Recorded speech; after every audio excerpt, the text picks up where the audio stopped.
अध्याय 2 सांख्ययोग सारांश. मोक्षदानी स्वतंत्र ज्ञानप्रधान हे शास्त्र, इतुलाले दुजी सूत्र उभारले. ज्ञानेश्वरी.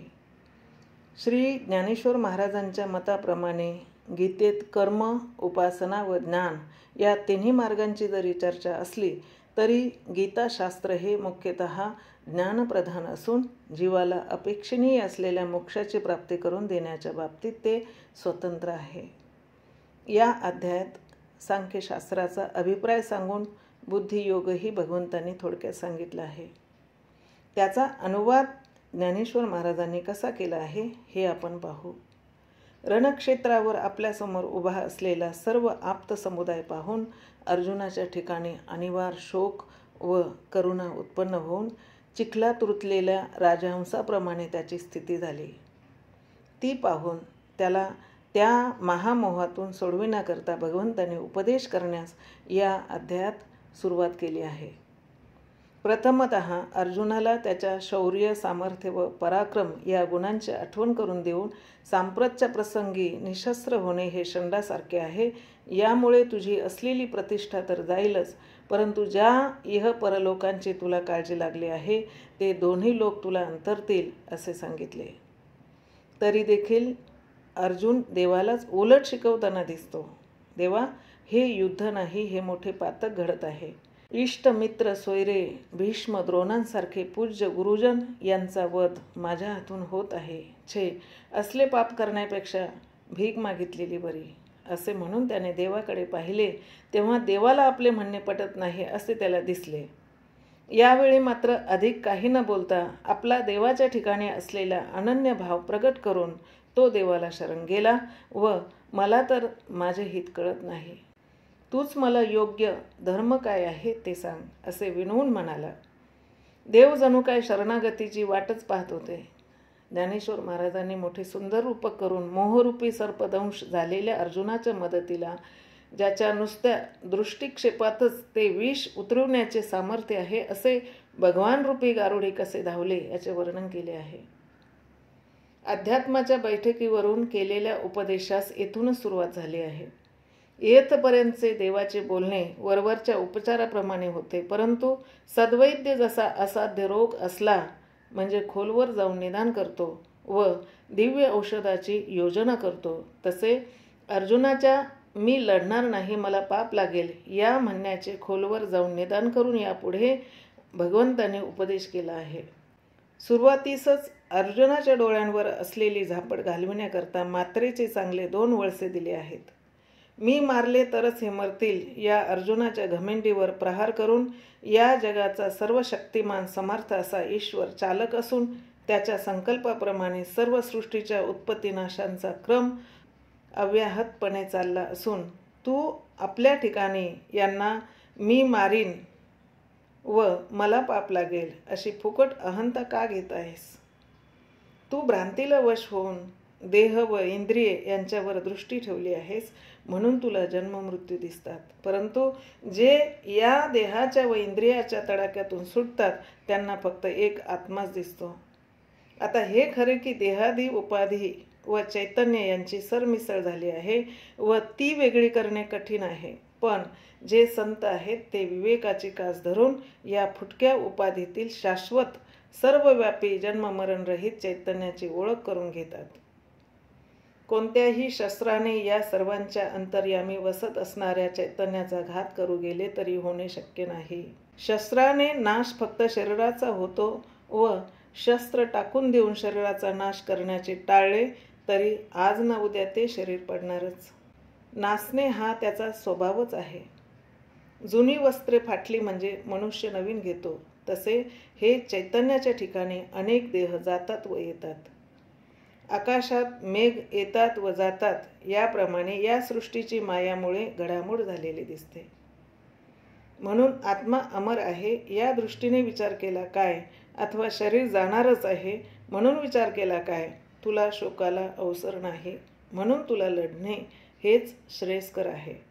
येथपर्यंत अविनाशी आत्मा व नाशिवंत परंतु पुन्हा जन्माला येणारा देह यांचा विचार स्पष्टपणे सांगून यापुढे अर्जुनाला ज्या धर्माची काळजी लागली होती त्याचा विचार भगवंतांनी सांगितला आहे. क्षत्रियांना या जगात युद्धासारखे दुसरे आणखी धर्म व उचित नाही. गाईचे दूध एरवी कितीही उत्कृष्ट असले तरी नवज्वराच्या रोग्याला दिले तर ते जसे मारक होते, तसे करुणा, दया हे ब्राह्मणाचे गुण क्षत्रियाने युद्धाच्या वेळी अंगीकारले तर त्यात त्याचा संपूर्ण नाश होईल. बहुत पुण्य करावे त्यावेळी क्षत्रियांना असला युद्धाचा प्रसंग येतो व तू तर तो टाकून जात आहेस. पूर्व पुण्याचा नाश होऊन तुझी थोर कीर्ती यामुळे मातीत मिळणार आहे. शिवाय हे कौरव तुला तसे मोकळे सोडणार आहेत थोडेच. तुला धरून आणून तुझी बेअब्रू करतील.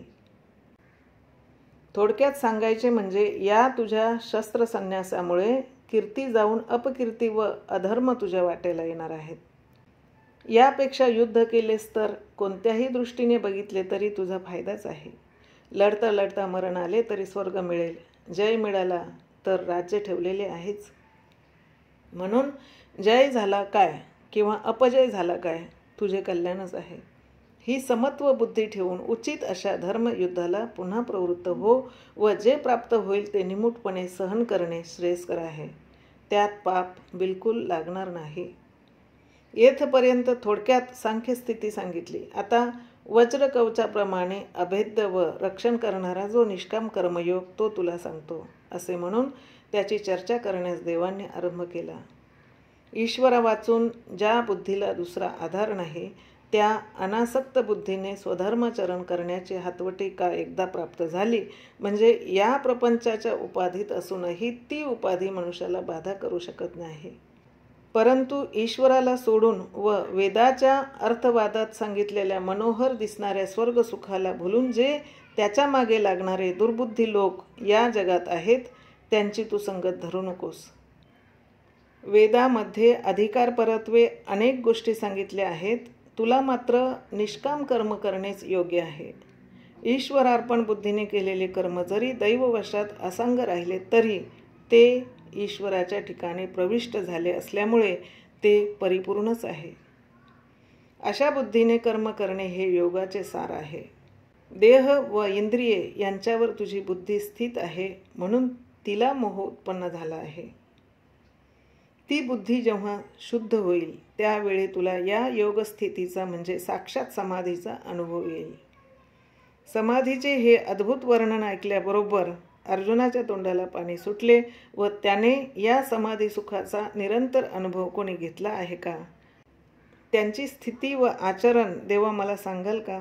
अशी देवाला विनवणी केली. तेथून पुढे देव समाधीस्थांची अथवा स्थित प्रज्ञांची लक्षणे सांगत आहेत. देहरूपी प्रपंचाची उपाधी सोडून अंतर्यामीच्या आनंदाने जो तृप्त आहे, कोणतीही कामना ज्याला शिवत नाही, देहावर दुःखाने कितीही प्रसंग आले तरी ज्याचे चित्त महासुखात निमग्न असते, उद्विग्न होत नाही, आपल्या आनंदाचा प्रकाश चंद्राप्रमाणे जो सर्वांना सारखा देतो, योगी लोकांनाही दुर्दम्य अशी इंद्रिये ज्यांच्या स्वाधीन आहेत, अशा मला हृदयात साठविल्यामुळे रसासारख्या विषयाचीही त्याच्या पुढे मातब्बरी नाही. या ठिकाणी भगवंतांनी ज्यांच्या ठिकाणी मनाची चंचलता असल्यामुळे इंद्रिय निग्रह नाही, त्यांना सुखलेशेही मिळत नाही याचे वर्णन करून पूर्णतेच्या जवळ आलेल्या पुरुषांनाही इंद्रिय निग्रहाची केवढी आवश्यकता आहे याचे प्रतिपादन केले आहे.